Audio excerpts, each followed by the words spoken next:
What is up, guys? My name is Palpatine Bricks, and today we have a new episode here for my Lego collection. Sorry about that glare here, but we've got the entire 2011 Lego Star Wars collection right behind me. Every single set from Lego Star Wars in 2011. We're going to go through the polybags, battle packs, Brickmaster polybags, 3-in-1s, specials, expensive sets, limited edition sets.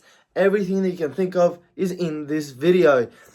And 2 special cases at the end just for the people that stay to the end of the video. So let's have a look at this 2011, exactly why we got every single set.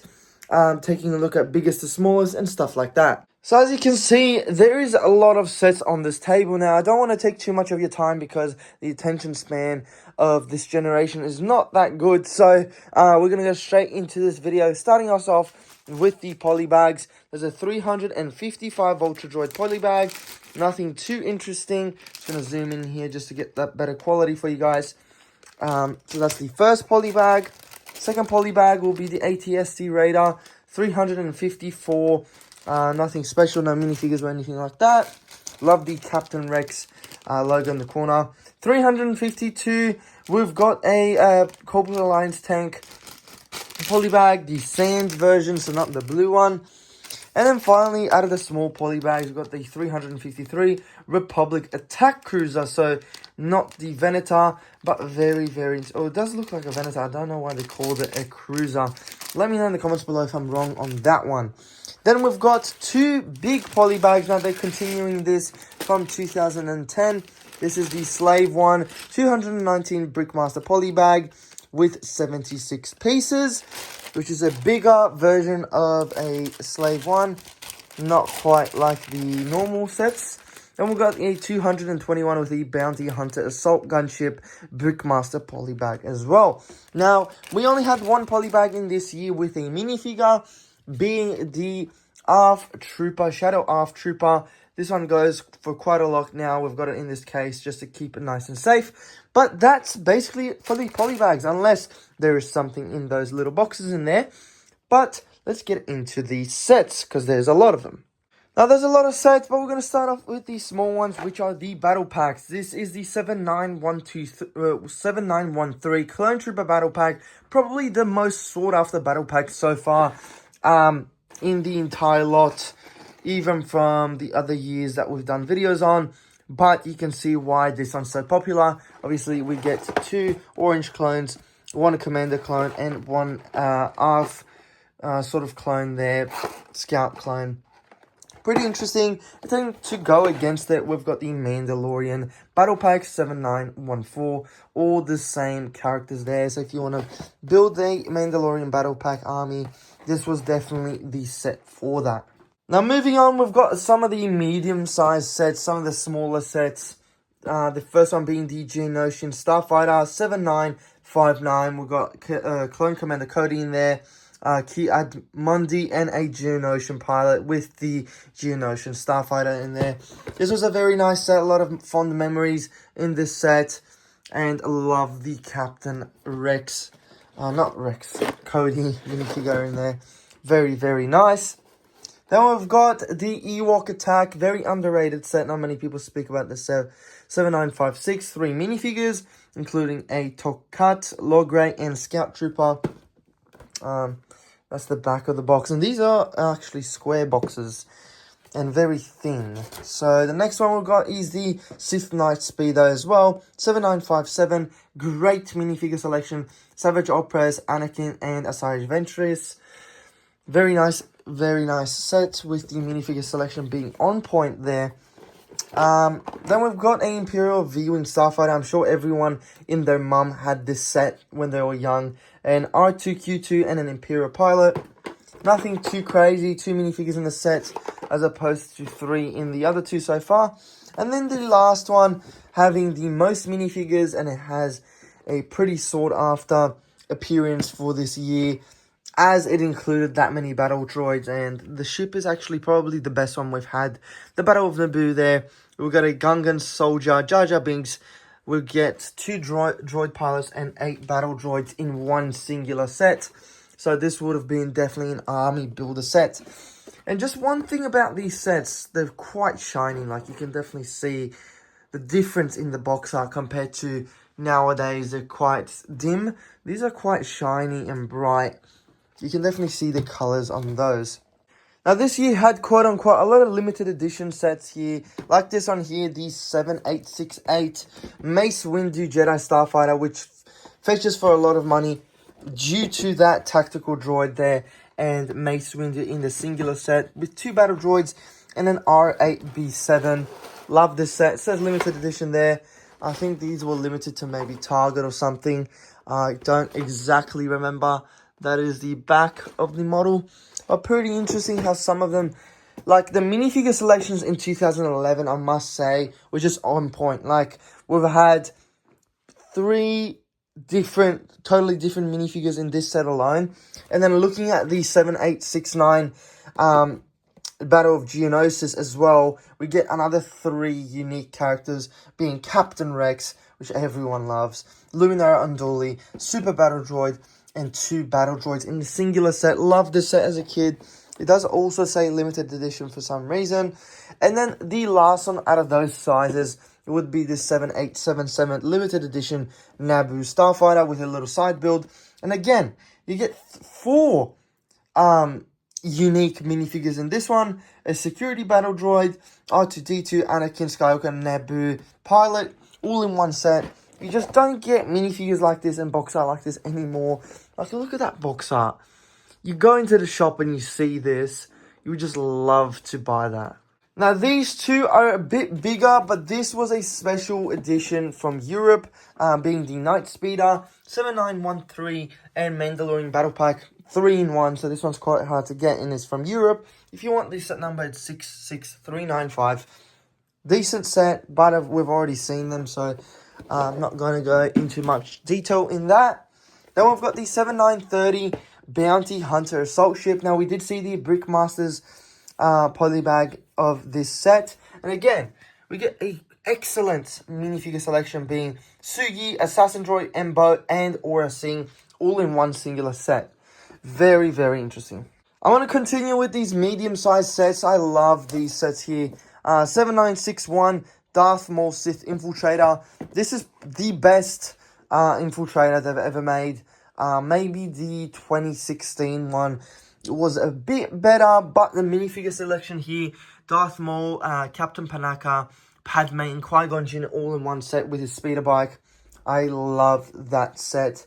It is quite thin, must say, the only thing about it, but it does have a nice little small interior with also a cockpit area. You can see a bunch of the sets that were in this year as well in the back of the model, which we're getting to right now, actually. Then we've got another 3-in-1 model here. I'm not going to go into too much depth about it, except the set number 66377 here, and you get the battle pack as well as the Mandalorian battle pack. Just like the Sith one, you get the same side builds, but the main build is different. So you get a Captain Rex in this one. This one's probably the better one.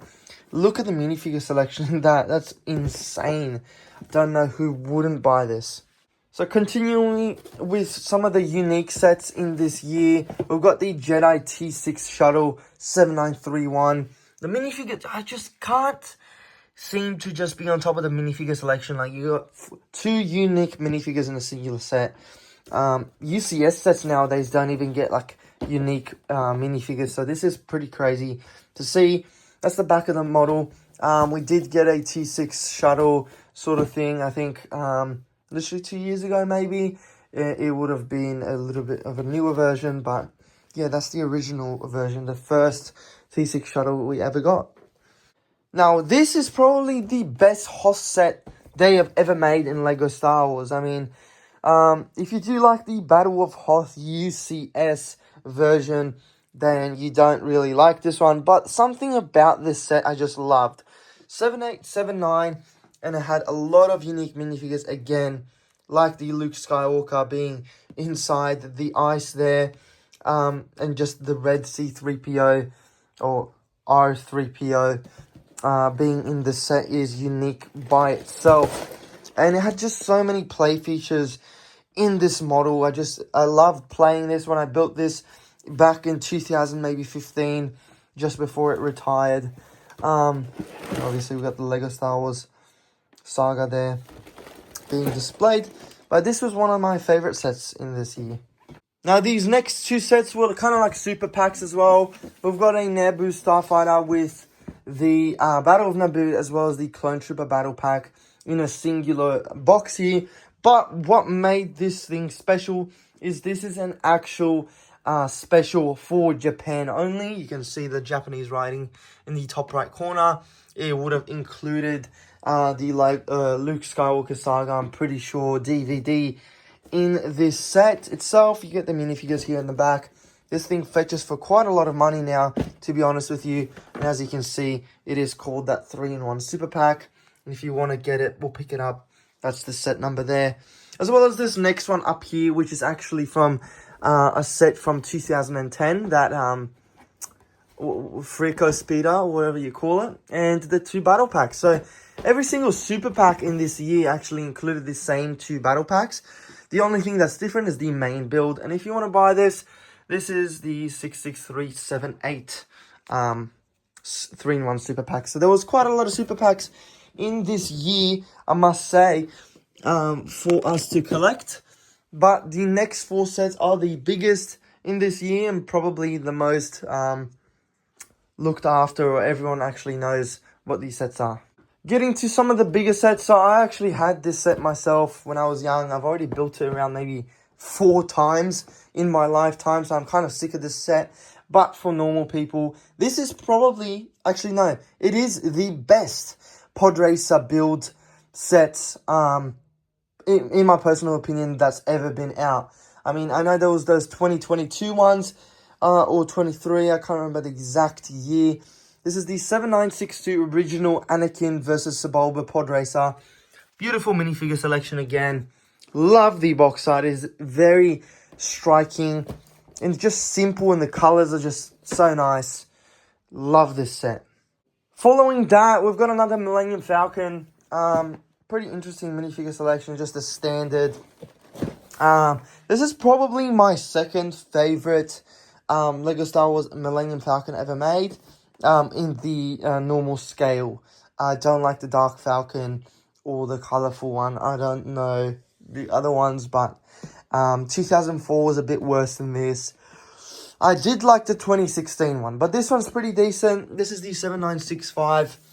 Minifigure selection's decent, but we get a Millennium Falcon like every 3 years, so I'm kind of sick of them. And the last one, now this set is something that people love. This is the 7964 Republic frigate, and this thing fetches around $1,000 in today's market because of these minifigures here, just solely based on that. And obviously the frigate's really cool. The box art is beautiful with the planet in the background, things exploding and the turrets being fired. It's just so nice to see such a cool set.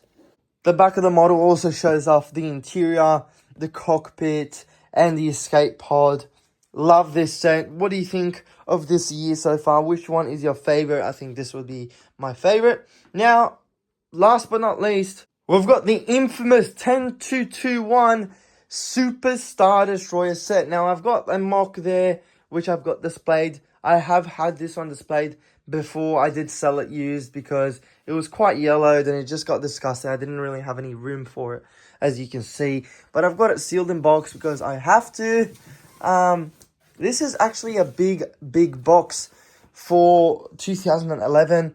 This was the only UCS set for 2011, I'm pretty sure. I mean, we had the Imperial Shuttle 2010, as well as the Obi-Wan, and that one was not really a UCS set. So this was a very nice set. I remember this being on the shelves for years, and everyone always complained about the price, but now it is gone, so people actually want to buy this set, and you can spend upwards of $2,000 for this set alone. Now, I did say there was 2 cases, honorable mentions, in this year. Now, we're going to start off with the smaller one, and these are typically my rare stuff from 2011. So, Why, you may ask, is in this case just to keep it secure and safe.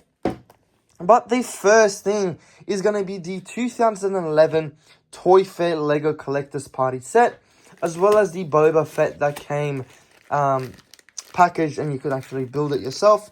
But what this actually was is a 1 out of 125 Legoland Collector's Party exclusive, and you would open this set up. Has a little magnet on the side, and it shows off 2 pre-built Lego Miniland exclusive figures, being Chewbacca and Han Solo, and then Boba Fett would go in that last slot there. And then it has a little congratulations card. So that's the first one that fetches a good couple $1,000 in today's market. If you want to get this, good luck. There's only 125 of them. I got number 48. Now, the bigger box is the Lego Star Wars 2011 San Diego Comic-Con Advent Calendar. Now, this thing fetches for a good $1,500 in today's market. We've got 2 of these actually sealed in our collection. The only thing that makes this thing exclusive is literally just the box. Inside is the same calendar that came out this year, which I actually didn't bring out. I'm not sure where it is, but if you want to look it up, it's the 2011 calendar. There were only 1,000 of these ever made. I got number 376. So that's it for the 2011 collection.